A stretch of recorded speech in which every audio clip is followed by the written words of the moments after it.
Hello everyone. So my work is over and I had nothing better to do, so I watched all five Magnificent Seven movies. I didn't even know there were five of them. And now I'm going to talk about all of them. So in this video, I'll talk about the original Magnificent Seven from 1960 and its remake from 2016. And in the next video, I'll talk about the three sequels. Alright, so starting off with the 1960s version, it's directed by John Sturges, who also directed Great Escape and Ice Station Zebra and Old Man at the Sea, Gunfight at OK Corral. So he's a pretty famous director who made like a lot of popular war movies and westerns. The new one is directed by Anton Fuqua, who is famous for the Equalizer series and Training Day. So both are like pretty accomplished directors. Plot-wise, they both are kind of similar.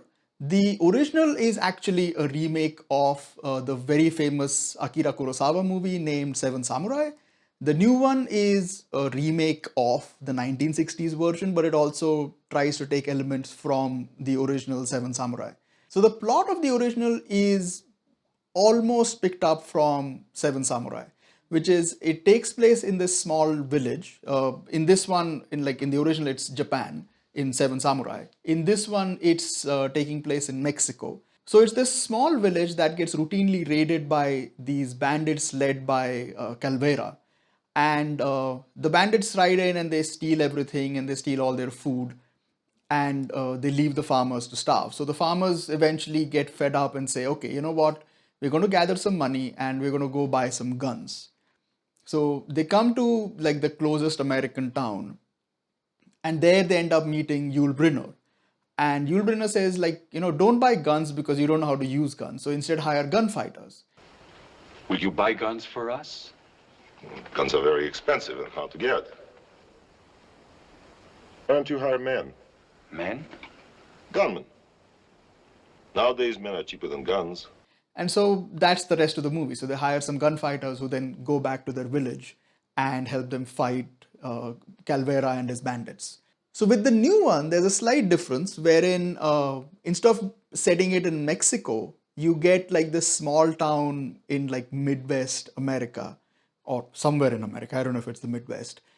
And the town has like a gold mine. So there's this sort of very rich sort of robber baron by the name of Bartholomew Bogue, and he is like an army. So he wants to take over the gold mine, but in order to take over the gold mine, he wants to kick out everyone from the small town. So he's sort of like terrorizing them and killing people. And one of the people that he kills, his wife ends up meeting Denzel Washington, and she hires Denzel Washington, and Denzel Washington gets like people together. And that's how they end up, going back to the town and fighting the bad guy. So it's kind of similar, but they sort of switch up a few things. Now, cast-wise and acting-wise, there are no issues. Like the cast is stacked in both films. Like the original has Yul Brynner, Steve McQueen, Robert Vaughn, Charles Bronson, James Coburn, and Eli Wallach plays Calvera, the main, the bandit leader. In the new one, you have Denzel Washington, Chris Pratt, Byung-hun Lee, who is a fairly famous Korean actor. You've probably seen him in the G.I. Joe movies. He was Snake Eyes in G.I. Joe. And then you have Vincent D'Onofrio and Ethan Hawke. And the villain is played by Peter Sarsgaard, like Bartholomew Bogue. So cast-wise, there's no issue. Like both films have like excellent casts. The problems between the original and the new one sort of come up with the writing. Like the reason why the original works so well is because the writing is excellent and the dialogues are fantastic.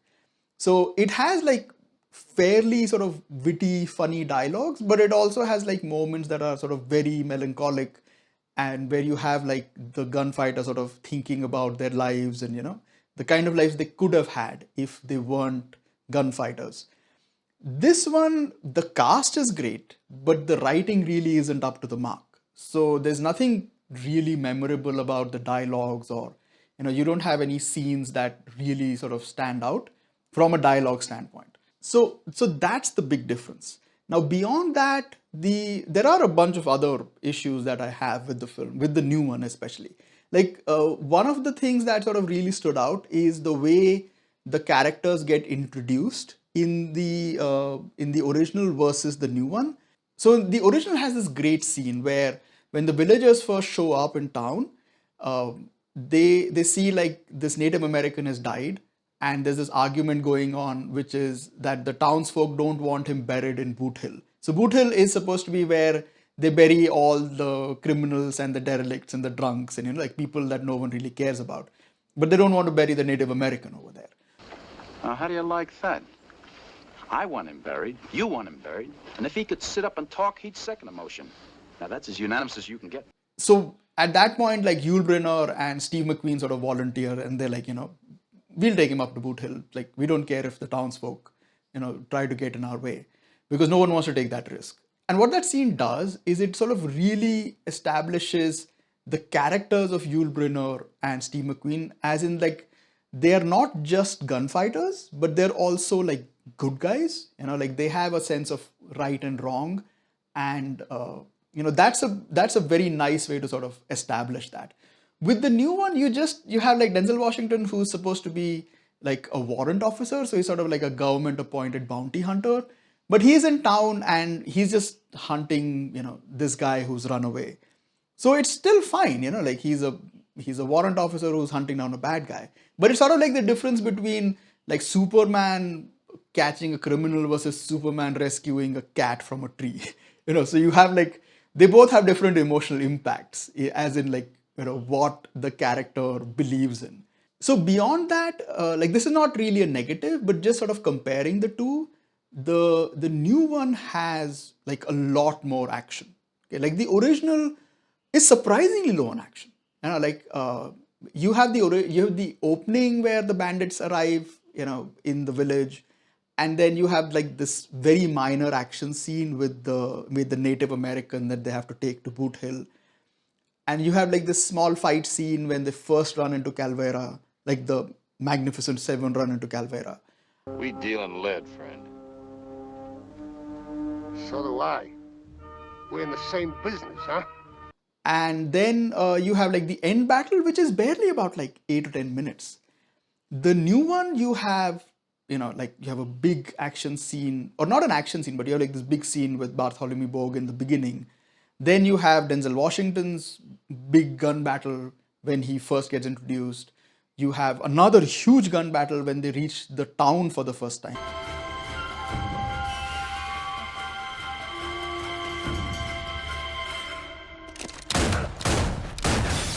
And then you have like the end battle, which is about 30 minutes long. So it's like a huge battle. Given the fact that both films have very similar runtimes, like both films are around 2 hours 8 or 2 hours 10, it's kind of interesting to see like the new one has almost like a 30-minute gun battle. What that does, very interestingly, is because you have like a 30-minute gun battle, in the original, because it's only like about 8 or 10 minutes, and this is a bit of a spoiler, is that not all of the Magnificent Seven survive. So with the original, when in the end battle, when someone dies, it's usually just like they get shot, they go and then like fall over. And like it's pretty much like it's that fast. With the new one, because you have like this huge 30-minute gun battle, the director sort of gives each character that dies like this huge sort of glorious epic ending. So you get like about 4 or 5 of them throughout like the 30-minute sequence.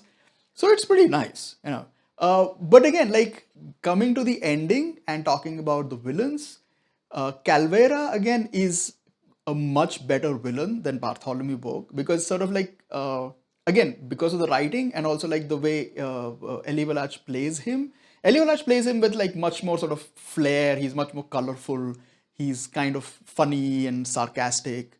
And he also doesn't have a problem with, making compromises. Like he sees the gunfighters as like equals. Like he's like, look, I steal for money and you guys also are doing a job for money. So I don't really see you as bad guys. We're kind of similar. So there's no problem in striking like a deal with them. We have a saying here. A thief who steals from a thief is pardoned for 100 years. All right, what does that leave? Only one thing. I pardon you. Right on. Just like that. Just like... With Bartholomew Borg, like Peter Sarsgaard just plays him as like, I'm a bad guy. I'm the villain. I'm just going to kill everyone. So there's no real sort of layers over there. There's no, there's nothing funny or interesting about him. He's just like, I'm a bad guy. So yeah, so it doesn't really work that as well as the original. Like the one thing I realized over time was the most memorable action movies are memorable if you have a good villain. So like if you think of like Die Hard, then like you have like Alan Rickman. That's the big reason why most people remember Die Hard. So yeah, so it's sort of like it applies over here as well. You don't have as good a villain in the new one as you have in the original. Okay, so there's one thing that I always wanted to mention because I never have had the chance to talk about Magnificent Seven. Is one of the reasons why I really like Magnificent Seven, or one of the most memorable things about Magnificent Seven, is Robert Vaughn's character. Okay, so like growing up, I watched a lot of westerns because my dad liked westerns and my mom likes westerns. So me and my brother grew up watching a lot of westerns. And in almost every western, if you see the gunfighter, like the gunfighter is always, like he's brave and he's stoic and, maybe he's like quippy and funny. But what they do with Robert Vaughn's character is that he's a gunfighter who is starting to lose his nerve. Like he's been through a lot of gun battles. He's killed far too many people, and it's starting to sort of prey on his mind. So you get scenes where he's starting to panic and he is having like nightmares. So it's interesting to see a gunfighter starting to develop like PTSD. Insults swallowed. None. Enemies? None. No enemies? Alive. In the new one, the same role is played by Ethan Hawke, and Ethan Hawke is a great actor, so he easily pulls it off without any problems. But they just don't give him enough. Like you don't. It's not like Robert Vaughn has like a huge role, but they give enough scenes to him where you see him sort of struggle and you see him having nightmares, and he also has like a few really good dialogues. So yeah, like that's probably one of the big reasons why Magnificent Seven always stayed in my mind, because even as a kid watching that, I was like, this is different. Like I've never seen a gunfighter who is having like nightmares and panic attacks because of what he's done throughout his life. All right, so recommendations: watch the original Magnificent Seven. Like if you like westerns, if you like action movies, if you like movies with like fun dialogues and interesting characters and a great villain, Magnificent Seven sort of covers like all those bases. Also, it has probably one of the best soundtracks or like composed scores. So the score was composed by Elmer Bernstein, and it's actually in the top 25 Hollywood scores ever composed. So it's got like this amazing score. I can't play it here because I'm pretty sure I'll get hit by like a copyright strike. The new one, the problem is it's not a bad movie. It's unnecessary. Like I don't know why it exists. Like I can't give you a reason as to why it exists, because it doesn't do anything different enough that it stands out on its own. Like I think that's the biggest issue between like the new one and the old one. Like there's this very sort of low budget science fiction movie called Battle Beyond the Stars, which is basically Magnificent Seven but set in space. Okay, so the reason why Battle Beyond the Stars works, it's doing the same thing, but it's doing it in space. So it's different enough that you kind of don't mind watching it. This one is a Western, so there's nothing different there. But because the writing isn't that great and there's nothing that is doing different enough, that it makes you go like, oh, I need to watch this. So yeah, so like if you have time, watch it. If you don't, it's fine. You're not missing anyone.